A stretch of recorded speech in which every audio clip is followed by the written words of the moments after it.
गाजियाबाद में एक बदमाश था कादिर। वो सारी लग्जरी गाड़ियां चुराता था। उसको पकड़ने जब पुलिस की टीम गई, पूरे गांव वालों ने मिलकर पुलिस पे हमला कर दिया।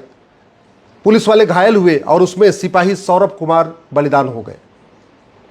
ये हो रहा है भारत के अंदर कि पुलिस के ऊपर गांव के लोग हमला कर रहे, अपराधियों को छुड़ा रहे।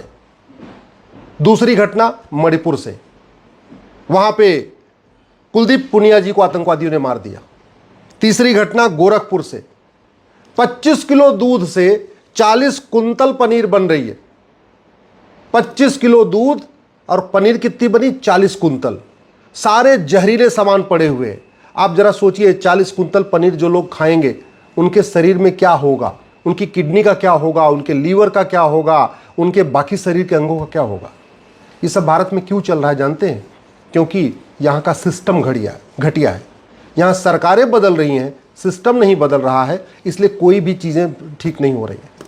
और मैं आज आपसे कह रहा हूँ, सरकार केवल 3 काम कर दे, भारत की 50% समस्या खत्म हो जाएगी। गारंटी के साथ कहता हूँ, अलगाववाद खत्म हो जाएगा, आतंकवाद खत्म हो जाएगा, माओवाद खत्म हो जाएगा, नक्सलवाद खत्म हो जाएगा, जिहाद खत्म हो जाएगा, मजहबी उन्माद खत्म हो जाएगा, धर्मांतरण खत्म हो जाएगा, घुसपैठ खत्म हो जाएगी। गारंटी के साथ कहता हूं, लव जिहाद खत्म हो जाएगा, लैंड जिहाद खत्म हो जाएगा, ड्रग्स जिहाद खत्म हो जाएगा।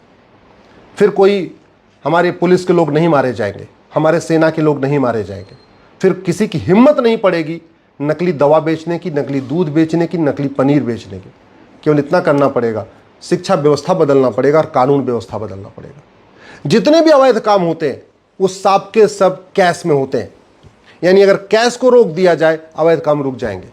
उदाहरण के लिए, ड्रग स्मगलिंग का पूरा कारोबार कैश में होता है, ह्यूमन ट्रैफिकिंग का पूरा कारोबार कैश में होता है, आतंकवादियों की पूरी फंडिंग कालाधन हवाला के जरिए होती है, माओवादियों नक्सलियों की पूरी फंडिंग कालाधन हवाला के जरिए होती है। जो जिहाद भारत में पनप रहा है, चाहे वो पीएफआई के जरिए हो रहा है या और बाकी संगठनों के जरिए हो रहा है, इन जिहादी संगठनों की फंडिंग कैसे होती है? कालाधन हवाला के जरिए। इन जिहादी संगठनों को जो प्रोटेक्ट करने वाले यूट्यूबर हैं, जो उनके समर्थन में बोलने वाले पत्रकार कलमकार हैं, उनको फंडिंग कैसे होती है? कालाधन हवाला के जरिए। जिहादियों के लिए जो सुप्रीम कोर्ट में बड़े बड़े वकील खड़े हो जाते हैं, उनको पैसा कहां से आता है? कालाधन हवाला से आता है। कालाधन हवाला खत्म हो जाए, भारत की 50% समस्या खत्म हो जाएगी। और कालाधन हवाला खत्म करना बहुत आसान काम, केवल 3 काम करना है। 100 रुपए से बड़ी नोट बंद हो जाए, 5,000 रुपए से महंगे सामान का कैश लेन देन बंद हो जाए और 50,000 रुपए से महंगी प्रॉपर्टी आधार से लिंक हो जाए। और ये करने में कोई दिक्कत नहीं आएगी। मैं क्यों कह रहा हूं? क्योंकि भारत में 80% लोग पर डे 100 रुपए से कम खर्च करते हैं। जो 20% लोग 100 रुपए से ज्यादा खर्च करते हैं, उनके पास एटीएम, पेटीएम, भीम, UPI, debit card, credit card है, उनको 100 रुपए से बड़े नोट की जरूरत ही नहीं है। तो फिर ये 100 रुपए से बड़ी नोट की जरूरत क्यों चल रही है? 100 रुपए से बड़ी नोट बंद करते ही आपका कालाधन 50% खत्म हो जाएगा, आपका हवाला कारोबार खत्म हो जाएगा। क्योंकि पूरी दुनिया का ये सिस्टम है, जितनी बड़ी नोट होती उतना ज्यादा कालाधन होता है, जितनी बड़ी नोट होती उतना ज्यादा हवाला होता है, जितनी बड़ी नोट होती है उतना ज्यादा भ्रष्टाचार होता है, और जिस देश में जितना ज्यादा कालाधन हवाला भ्रष्टाचार होता है उतनी ज्यादा अराजकता होती है। ऐसे ही जब हमारे पास इस समय हर घर में बैंक खाते हैं, सबके पास मोबाइल है, तो फिर कैश लेन देन को रोकने में कोई दिक्कत नहीं है। जिस भी सामान की एमआरपी 5,000 रुपए से ज्यादा है, या बिजली बिल 5,000 रुपए से ज्यादा, या कोई भी चीज जो 5,000 रुपए से ज्यादा जहां बिल जनरेट हो रहा है, अगर उस पर कैश लेन देन रोक दें तो अपने आप 25% बाकी अपराध और कम हो जाएंगे। इस समय भारत की जनसंख्या 150 करोड़ है और 130 करोड़ आधार बना हुआ है। यानी ऐसा कोई घर नहीं है जिस घर में 4-5 आधार नहीं है। अगर हम प्रॉपर्टी को आधार से लिंक कर दें तो अपने आप बेनामी लेन देन अपने आप रुक जाएगा, कालाधन का खेल अपने आप में रुक जाएगा। और जैसे ही कालाधन हवाला भ्रष्टाचार खत्म हुआ, बाकी जो भारत विरोधी गतिविधियां हैं अपने आप दम तोड़ देंगे। आप वैसे भी देख लीजिए, अल्टीमेटली घुसपैठिए कैसे आते हैं? बाहर से फंडिंग होती है। घुसपैठियों की मदद जो कौन करता है? वो पैसे लेके करते हैं। घुसपैठिए आधार बनवाते हैं, राशन कार्ड बनवाते हैं, ड्राइविंग लाइसेंस बनवाते हैं, बर्थ सर्टिफिकेट बनवाते हैं, वोटर आईडी बनवाते हैं। सब कुछ डॉक्यूमेंट कैसे बनाते हैं? पैसा लेके, बनाने वाले पैसा लेके बनाते हैं। आज ही खबर आई है उत्तर प्रदेश में, रायबरेली में, उत्तर प्रदेश में जहां बाबा जी की सरकार है, वहां रायबरेली में हजारों की संख्या में निवास प्रमाण पत्र फर्जी बन गए। इसके पहले रायबरेली में लगभग 1 लाख जन्म प्रमाण पत्र बन गया था। कैसे बनता है? सब 2-2 हज़ार रुपये में बन रहा है, 2-2 हज़ार में बन रहा है। इसलिए मैं कह रहा हूँ हमारी भारत की आंतरिक सुरक्षा के लिए जो सबसे बड़ा खतरा है वो भ्रष्टाचार है। फर्जी पासपोर्ट, फर्जी आधार, फर्जी राशन कार्ड, फर्जी ड्राइविंग लाइसेंस, फर्जी वोटर आईडी, फर्जी बर्थ सर्टिफिकेट, सब कुछ इसी से बन रहा है। तो भारत की अगर कानून व्यवस्था बदल दिया जाए तो भारत में जो पुलिस वालों की हत्या हो रही है, हत्या बंद हो जाएगी। नक्सलवाद, माओवाद खत्म हो जाएगा तो जो हमारे सीआरपीएफ के जवान मारे जा रहे हैं वो अपने आप बंद हो जाएगा। जिहादियों की फंडिंग बंद हो जाएगी, जिहाद रुक जाएगा। जिहाद रुक जाएगा तो हमारे जो बीएसएफ के जवान मारे जाते हैं वो बंद हो जाएगा। जैसे ही आपका अलगाववाद बंद हुआ, कट्टरवाद बंद हुआ, माओवाद नक्सलवाद बंद हुआ, तो जो बहुत सारी बहन बेटियों का सुहाग उजड़ता है, हमारे पुलिस के जवानों का, बीएसएफ के जवानों का, सीआरपीएफ के जवानों का, वो सुहाग उजड़ना बंद हो जाएगा। जो उनका सिंदूर उजड़ रहा है वो उजड़ना बंद हो जाएगा। करना क्या पड़ेगा? कानून बदलना पड़ेगा। सबसे पहले आपको ये प्रिवेंशन ऑफ करप्शन एक्ट को बदलना पड़ेगा। 1988 में बना था, महा सड़ा हुआ कानून, महा घटिया कानून। ऐसा घटिया सड़ा हुआ कानून है, 70,000 करोड़ का कॉमनवेल्थ घोटाला हो गया, 1,76,000 करोड़ का 2G घोटाला हो गया, 1,86,000 करोड़ का कोयला घोटाला हुआ। किसी एक भी भ्रष्टाचारी की न 100% प्रॉपर्टी जब्त हुई, न नागरिकता खत्म हुई, न उसको आजीवन कारावास फांसी हुआ। आज भी माओवादियों को, मिशनरियों को, जिहादियों को 50,000 करोड़ से ज़्यादा की फंडिंग आ रही है। मेरी PIL चल रही है यूनिफॉर्म बैंकिंग कोड के ऊपर, आप लोग गूगल करिएगा uniform banking code Ashwini Upadhyay. 50,000 crore हर साल विदेशी फंडिंग आ रही है इस घटिया कानून के जरिए। और ये कानून कांग्रेस ने इसीलिए बनाया ही था, भारत को बर्बाद करने के लिए। विदेशी जो फंडिंग आती है वो भारत विरोधी काम करने के लिए आती है, भारत का उत्थान करने के लिए, भारत को विश्व गुरु बनाने के लिए या भारत को परम वैभव पे ले जाने के लिए विदेशी फंडिंग नहीं आती है। विदेशी फंडिंग आती है भारत में जातिवाद का जहर घोलने के लिए, भाषावाद का जहर घोलने के लिए, क्षेत्रवाद का जहर घोलने के लिए। और जितने ये जहर घोलने वाले, सबके घर में NGO बने हुए हैं। किसी के बाप के नाम पे NGO है, किसी की माँ के नाम पे NGO है, किसी की बीबी के नाम पे NGO है। ये सारे NGO बनवा के विदेशी फंडिंग लेते हैं और अगड़े पिछड़े की लड़ाई कराते हैं। कभी ब्राह्मण बनाम छत्री कराएंगे, कभी छत्री बनाम यादव कराएंगे, आपस में बांटते रहते हैं। तो जब तक ये फंडिंग नहीं बंद होगी तब तक जातिवाद, भाषावाद, क्षेत्रवाद खत्म नहीं होगा। भारत में चाहे वो मिशनरियाँ हैं, चाहे वो जिहादी संगठन है, चाहे वो घुसपैठिए हैं, चाहे वो मनी लॉन्ड्रिंग करने वाले हैं, चाहे ह्यूमन ट्रैफिकिंग करने वाले, सारा का सारा जो लेन देन चलता है हवाला के जरिए चलता है। तो 100 रुपये से बड़ी नोट बंद हो जाए, 5,000 रुपये से महंगे सामान का कैश लेन देन बंद हो जाए और हवाला विरोधी एक कानून जो सड़ा हुआ घटिया कानून, इसको बदल दिया जाए, हवाला कारोबार रुक जाएगा। हवाला कारोबार रुक जाएगा, अपने आप भारत सुरक्षित हो जाएगा। ये है ब्लैक मनी एक्ट, घटिया, सड़ा हुआ कानून। ऐसे लगता है AC के कमरे में बैठ के बनाया गया था। कानून बनाते समय देखा भी नहीं था कि सिंगापुर में क्या कानून है ब्लैक मनी के ऊपर, अमेरिका में ब्लैक मनी के ऊपर क्या कानून है, या जापान में ब्लैक मनी के ऊपर क्या कानून है। बैठे बैठे बना दिया। ऐसे लगता कमरे में बैठे 4 आदमी बैठे और बैठ के बना दिया, देखा भी नहीं बाहर क्या चल रहा है। जब तक ये सड़ा हुआ कानून नहीं बदलेगा, ब्लैक मनी बंद नहीं होगी, काला कारोबार नहीं बंद होगा, और काला कारोबार नहीं बंद होगा तो भारत सुरक्षित नहीं रहेगा और भारत में जो अच्छे लोग हैं वो भारत से पलायन करते रहेंगे। यह है बेनामी प्रॉपर्टी एक्ट। आज तक बेनामी लेन देन रुका नहीं है। अगर बीमारी ठीक नहीं हो रही तो दवाई बदलना चाहिए। अगर बेनामी लेन देन रोक नहीं लग रहा है तो करना क्या चाहिए? इस कानून को बदलना चाहिए। दुर्भाग्यवश बेनामी लेन देन भी नहीं रुक रहा है और हम कानून भी नहीं बदल रहे। जब तक कानून नहीं बदलेगा तब तक व्यवस्था नहीं बदलेगी। हमने बना दिया नेशनल सिक्योरिटी एक्ट। किस लिए बनाया? कि जो राष्ट्र की सुरक्षा के लिए खतरा है उससे निपटे गए। लेकिन दिमाग जरा देखिए, आज तक राष्ट्र की सुरक्षा के लिए क्या खतरा है इसमें कहीं लिखा ही नहीं है।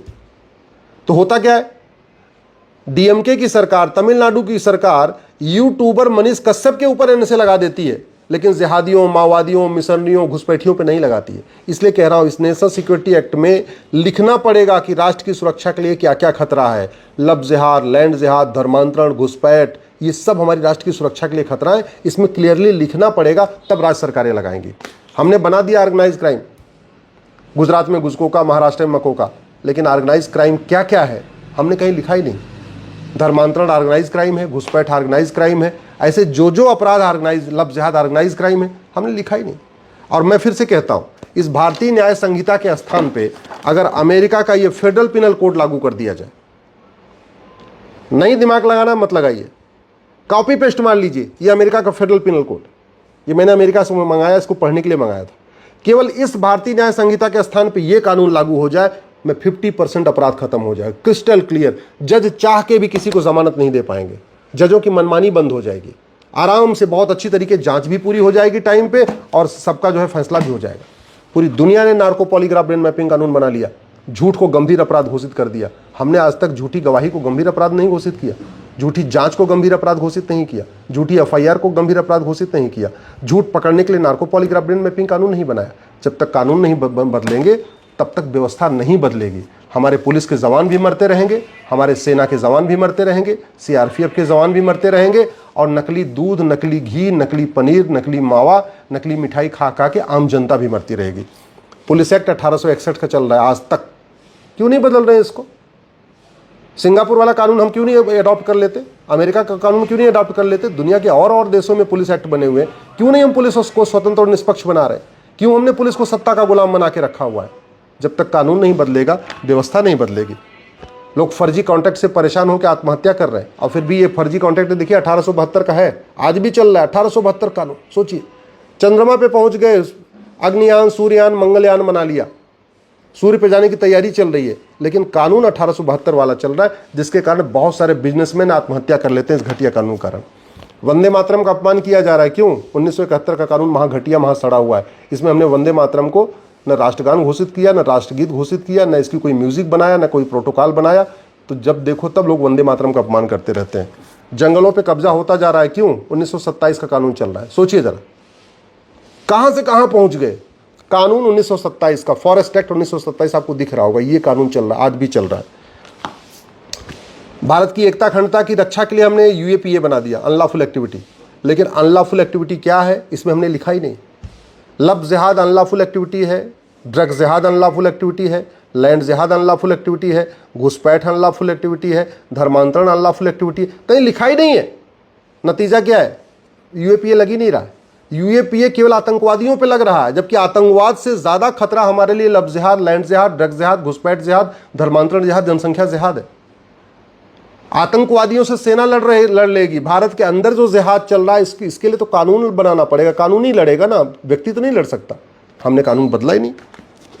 रिप्रेजेंटेशन ऑफ पीपल एक्ट ऐसा बना दिया है, गुंडे, बदमाश, मवाली, अनाड़ी, माफिया, शराब बेचने वाले, अय्यासी करने वाले, ये सांसद बन रहे हैं, विधानसभा विधायक बन रहे हैं, पार्षद बन रहे हैं, प्रधान बन रहे हैं। क्यों? कानून 1950-51 वाला चल रहा है। अंग्रेज बना के गए थे, हमने उसको बदला नहीं। मुझे समझ में नहीं आता, कानून बदलने में कोई लागत नहीं आती, फिर कानून हम क्यों नहीं बदल रहे? 6 करोड़ घुसपैठिए आ गए, क्यों? 1946 वाला कानून, महा सड़ा हुआ कानून, महा घटिया कानून, पूरी दुनिया में से घटिया कानून कोई नहीं है। 6 करोड़ घुसपैठिए आ चुके हैं, पूरी भारत को बर्बाद करने पर तुले हुए, इसके बाद भी कोई चिंता नहीं है। राइट टू एजुकेशन एक्ट बना दिया, फिर भी हमने मदरसे नहीं बंद किए, हमने मिशनरी स्कूल नहीं बंद किए, हमने मैकाले सिस्टम नहीं बंद किया, हमने मॉन्टेसरी सिस्टम नहीं बंद किया। अरे भारत में अगर गुरुकुल वैदिक शिक्षा व्यवस्था नहीं लागू होगी तो क्या पाकिस्तान उसको लागू करेगा? क्या जापान में गुरुकुल वैदिक शिक्षा व्यवस्था लागू होगी? या बांग्लादेश गुरुकुल शिक्षा व्यवस्था लागू करेगा? ये हमें अधिकार है। हम क्यों नहीं राइट टू एजुकेशन को राइट टू इक्वल एजुकेशन बना देते हैं और भारत में एक समान शिक्षा लागू करते कि चाहे गरीब हो अमीर, किताब एक होगी? क्यों हम एजुकेशन माफियाओं के हवाले हमने पूरा शिक्षा मंत्रालय कर दिया है? क्यों? जब तक कांस्टेबल और कप्तान के बच्चे की किताब एक नहीं होगी, जब तक क्लर्क और कलेक्टर के बच्चे की किताब नहीं होगी, जब तक मजदूर और मालिक के बच्चे की किताब नहीं होगी, तब तक सामाजिक समरसता नहीं आएगी, तब तक दलितों का उत्थान नहीं होगा। दलितों का उत्थान करना है, सबसे पहले समान शिक्षा लागू करना पड़ेगा। अल्पसंख्यक मंत्रालय बना दिया, अल्पसंख्यक आयोग बना दिया। अल्पसंख्यक कौन है पता ही नहीं है। क्यों नहीं अल्पसंख्यक हम डिफाइन कर देते? अरे अल्पसंख्यक सैकड़ों में होगा, हजारों में होगा, कुछ लाख जो हो उसको अल्पसंख्यक कहेंगे, जिसकी जनसंख्या करोड़ों में उसको अल्पसंख्यक कहेंगे क्या? क्यों नहीं इसमें अल्पसंख्यक हम डिफाइन कर रहे हैं? इस नकली दवाओं के कारण हजारों लोग मर रहे हैं। क्यों मर रहे हैं? 1940 का कानून महा घटिया है, महा सड़ा हुआ है। आज तक इसको बदलने पर चर्चा नहीं हो रही है। जासूसी चल रही है, जबरदस्त जासूसी हो रही है, हजारों की संख्या में जासूस पकड़े जाते हैं। क्यों पकड़े जाते हैं और कुछ क्यों बंद क्यों नहीं हो रही है? 1923 का ऑफिसर सीक्रेट एक्ट है, इसमें जासूसों को अधिकतम 3 साल की सजा होगी या जुर्माना, मैक्सिमम 3 साल या जुर्माना। यानी कोई बड़ा वकील आ गया, कोई भूतपूर्व कानून मंत्री टाइप का वकील आ गया तो वो कुछ जुर्माना देकर छुड़ा लेगा। क्यों नहीं इस कानून को बदल रहे? कितने जासूस भारत में एक्टिव हैं, पैसे के लिए जासूसी कर रहे हैं।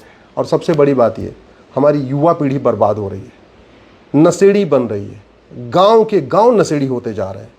अब तो ड्रग के जरिए कन्वर्जन कराया जा रहा है। क्यों नहीं हम नशा तस्करों को फांसी देने के लिए कानून बना रहे हैं? क्यों नहीं हम नशा तस्करों के 100% प्रॉपर्टी जब्त करने के लिए कानून बना रहे हैं? क्यों नहीं हम नशा तस्करों की नागरिकता खत्म करने के लिए कानून बना रहे हैं? ये नागरिकता वाला कानून बना तो दिया हमने, 1955 में नेहरू जी ने बनाया था। ऐसा सड़ा हुआ कानून बनाएगा, आज तक किसी की नागरिकता खत्म ही नहीं हुई, न किसी जासूस की, न गद्दार की, न माओवादी की, न नक्सली की, न जिहादी की, किसी की नागरिकता खत्म नहीं हुई। ऐसे सड़े हुए कानूनों को जब तक नहीं बदला जाएगा, न भारत सुरक्षित होगा, न भारत सबल होगा, न भारत विश्वगुरु बन पाएगा, न भारत आत्मनिर्भर हो पाएगा, न भारत विकसित हो पाएगा, न भारत परम वैभव को प्राप्त हो पाएगा। सिस्टम बदलना पड़ेगा। सरकार बदलने से व्यवस्था नहीं बदलती है, व्यवस्था बदलने से समाज बदलेगा, और समाज बदलेगा तब हमारे जो पूर्वज थे, गुरु गोलवलकर जी, डॉक्टर हेगडेवार जी, बाबा साहब अम्बेडकर, तब उनका सपना साकार हो पाएगा।